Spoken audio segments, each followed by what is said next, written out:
Bismillahirrahmanirrahim. Assalamualaikum warahmatullahi wabarakatuh. Salam sejahtera bagi kita semua. Saya bahagia punya kesempatan ini untuk presentasi situasi di Ukraina. It is very difficult to speak about the situation in Ukraine these days because too many things happen, and the situation is developing very dramatically for Ukraine in this time. And I mean, I can talk about this like for 2 or 3 hours, but I've just given 15 minutes. It's understandable. Normally, if I ask something like, what is the most interesting you would like to hear about Ukraine? Now, if I don't have these questions, so I try to concentrate on the most important things. Well, this discussion is like a Guru Besar discussion, right? So I presume the participants are scholars, researchers, scientists. So I would like to make some important notes because we live in this era of technologies and information technologies, and you know, all the information is available on my website, on internet, on my Facebook, my Twitter, everywhere. So basically, we have by present we have like hundreds of thousands of videos, of documents, of photos, witnessing the atrocities committed by Russian aggression to Ukraine. And please,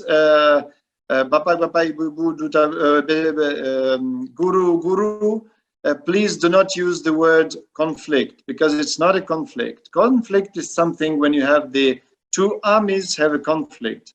But now it's not the Russian army attacking Ukrainian army. Now Russian army is attacking Ukrainian territory and killing civilians.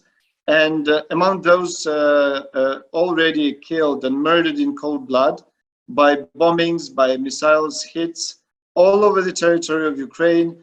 Among those people are many children. Among those people are many brother and sister Muslim. So I hope you understand the situation, what's going on. So now Putin started the aggression not against the Ukrainian government, not against the Ukrainian army, but against the Ukrainian nation. This makes it very different, right? So you never call the Second World War a conflict between Germany and someone, right? It was not a conflict, it was a war. And this is what I really want everybody to understand and to perceive. Second, it is very important, and I call upon everyone to be very much cautious about the propaganda now launched in great scales by Russian Federation, because not only in the Indonesian media, but in worldwide media, I can trace very disturbing videos telling us what is going on according to the Putin and his administration. So according to him, now they have a sort of military operation on the east of Ukraine. And at the same time, my family, this very minute, is moving from Kiev to the west, because what happens now is the whole country is under attack. Every big city is being shelled by and bombarded by missiles, airplanes, and tanks of Russian army every single minute. So we know that these days, maybe 1, 2, or 3 days, within these days, it will be massive attack on the capital of Ukraine, Kiev, because the aggressors failed to, obviously they failed to occupy big cities within 3 or 4 or 5 days. So now it will be the last, perhaps the last, I hope, big attack on the capital of Kiev. So at present, when anybody asks you about the safety, no one is safe in these times. So we have hundreds of hospitals, orphanages, schools, houses of the people just destroyed by missile hits. It's it's crime against humanity. This is very important what I want to deliver to you, because you can hear a lot of lies on that. What another thing, what is I think is very important, and I think it was our fault, Ukrainian fault, that we did not deliver the detailed information on our history. I mean, the history of Ukrainian and the Russian relations during the last 30 years to the people of Indonesia and other countries. So basically, you can pick up the information on this, on the reasons for this war, from the Russian sources, which is, again, is dangerous, and it disinforms people. And yesterday I listened to the interview of Dubes Russia, and I was just so furious, because every word of this interview, TV interview, every word, every phrase were just lies in cold blood. It took me 2 hours yesterday in the interview to explain every point of this. Now I don't have time for that, because I just given this. So, but please, you must understand the important things. Now, it is a war against a nation, against Ukrainian nation, against Ukrainian civilians. Now, what happens in terms of military stuff? As for yesterday or today's morning, we had reported Russian militaries, people killed in action, like about 10,000.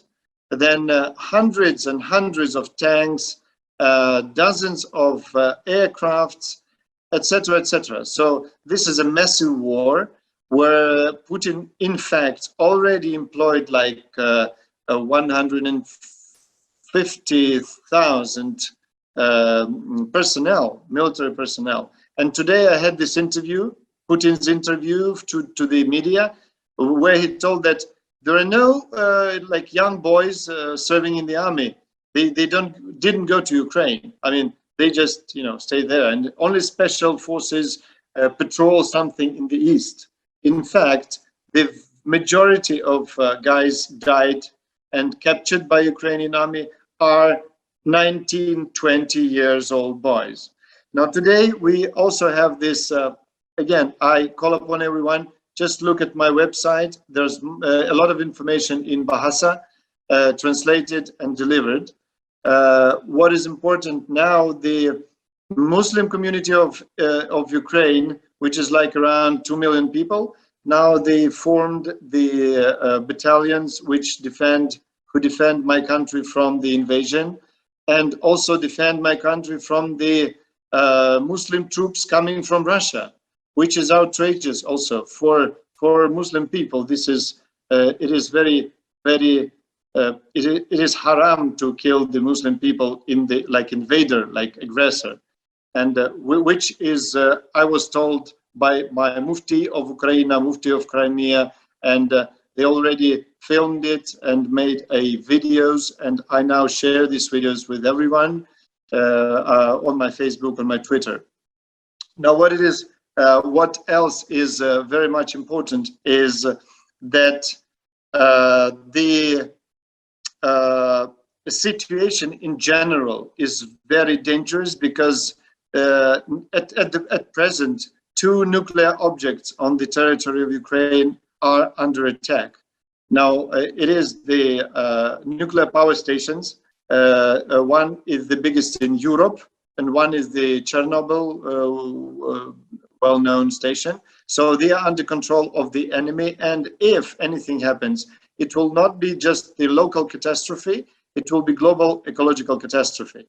Now, the final thing, it is my hopes towards the support of Ukraine from the government of Indonesia. I really hope that Indonesia, as a proud nation, as a nation that knows the price of independence, as a nation that could remember the support provided by Ukraine in 1945, 1949 in the United Nations, the support for recognition of Indonesia as the equal member of the United Nations. So I hope that the government of Indonesia will stand up and condemn the Russian aggression. And I'm sure this voice will be heard and will not be ignored by President Putin. Also, I do hope that the Indonesian community, people, maybe some charity organization could possibly provide any assistance and help to Ukraine in terms of humanitarian aid, because now, due to the aggression, many towns in Ukraine and cities cut off electricity, water supplies, medical supplies, food. So humanitarian catastrophe is on the edge. Basically, that's what briefly, I would love to deliver to everyone. And again, please oppose the propaganda and please do not believe lies, because it is well disguised and sometimes it looks like the truth.